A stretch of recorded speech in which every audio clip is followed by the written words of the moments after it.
Hello everybody and welcome to the Tuesday edition of Video Clips, and I'll start with just a couple of announcements. The first thing is we have a lot of new free members. It's a little mini exploration of our programming here, and I've scheduled two workshops for free members. They're both the same, so you sign up for one or the other, April 19th and April 30th. So if you'd like to become a free member, get a little bit of a smidgen of some of our programming for free and see how you like us and try us out a little bit, you can just send me an email at pampopper@msn.com and I'll send you the information in the application and you can join us for one of these workshops.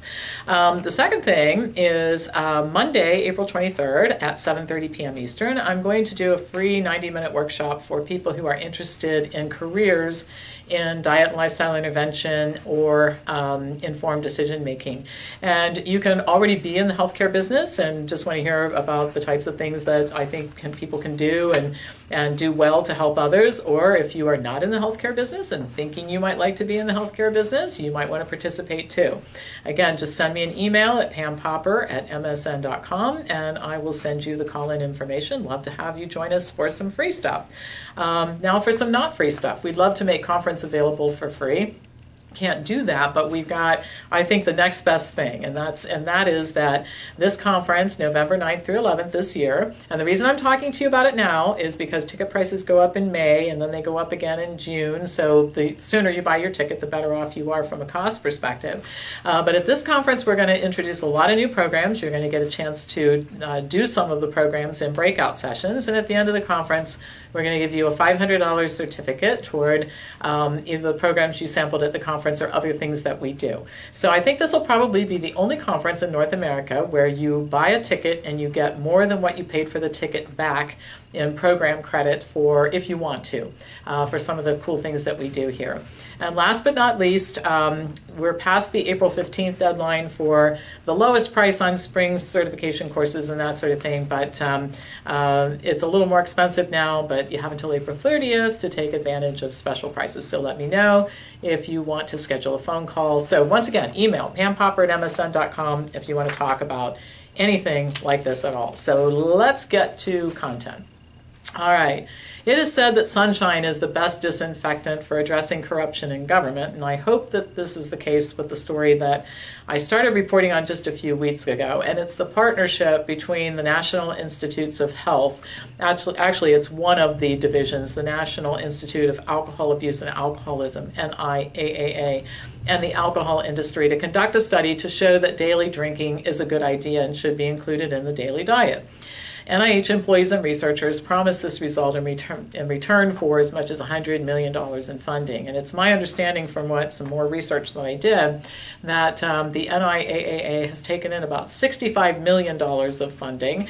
And furthermore, there are some emails I'll tell you about indicating that even more promises were made to the alcohol industry. Michael Siegel, a community health researcher at Boston University School of Public Health, says that he and another guy he does research with were involved in an NIAAA-funded study.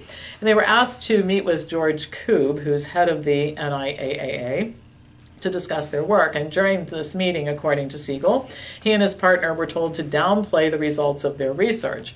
Koob wanted expressly to downplay the relationship between alcohol advertising and teenage drinking and make sure that the study results pointed to parental influence and peer pressure as causes for teen drinking, not alcohol advertising. He indicated that this should be the conclusion of research on the issue. Koob is a great friend to the alcohol industry, and in fact his behavior makes it really difficult to determine who he's really working for. Shortly after he became head of the division in 2014, he authored an email to Samir Zakari of the Distilled Spirits Council in which he stated that research like Siegel's would not be funded in the future. Now Koob says the email really was to state clearly, quote, that I had no intention of supporting research that was not of the highest scientific quality. I mean, it's hard not to laugh when you're saying these things. The facts show otherwise. In addition to promising to deliver favorable results from the daily drinking study and quashing research showing that kids respond to alcohol ads, Koob appears in an Anheuser-Busch InBev video promoting the company's sponsorship of research. Siegel thinks that this whole NIH-Alcohol industry partnership funding, with this research is not research, it's just really marketing, and says, quote, they're admitting the trial is designed to provide a justification for moderate drinking. That's just not objective science.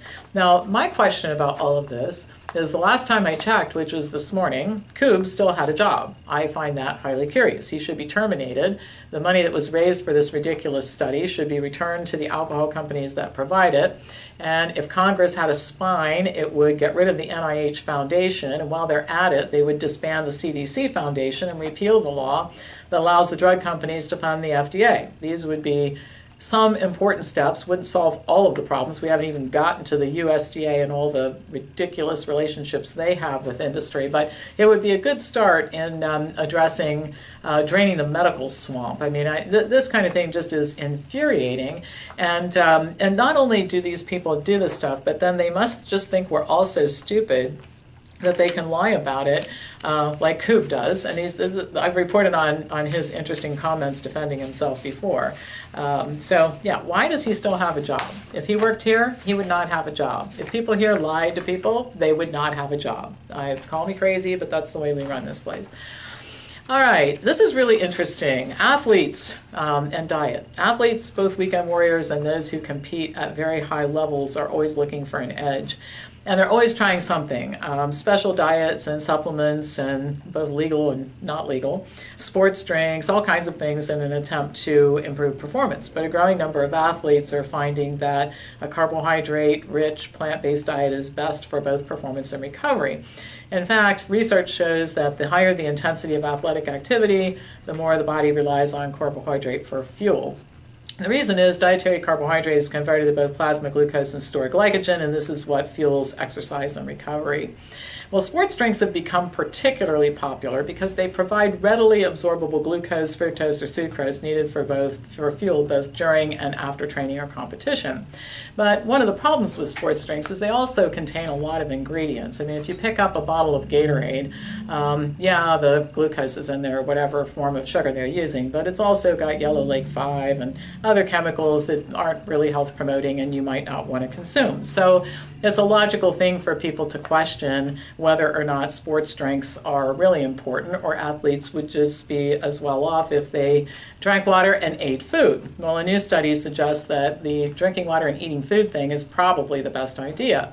In this particular study, researchers looked at the difference between drinking water, using sports drinks, or eating bananas on exercise-related inflammation. 20 male and female competitive cyclists competed a 47-mile bike ride several times at a performance lab. For one ride, they got only water, and then in the other rides, they drank water and sports drinks, or they had water and bananas. They had a half a banana every 30 minutes.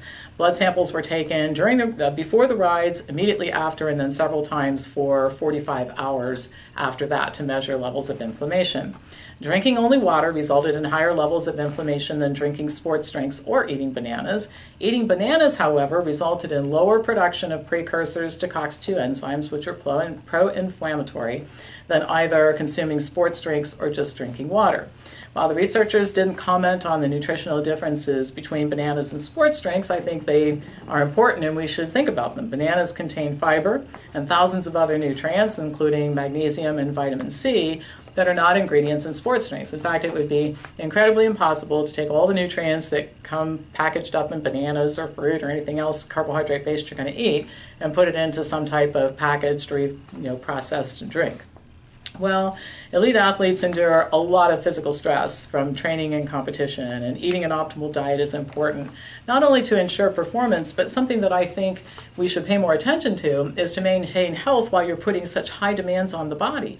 I mean, athletes have notoriously poor health outcomes as they age in their sport and sometimes after they retire, because whatever they did while they were training and competing was more about making competition better, doing things they thought would give them an edge, and not necessarily thinking about the fact that, one of these days I'm not going to be 25 years old and competing in this sport. I'm going to be 60 years old and hoping to live to be 100, and is what I'm doing going to help me do that, or is it counterproductive?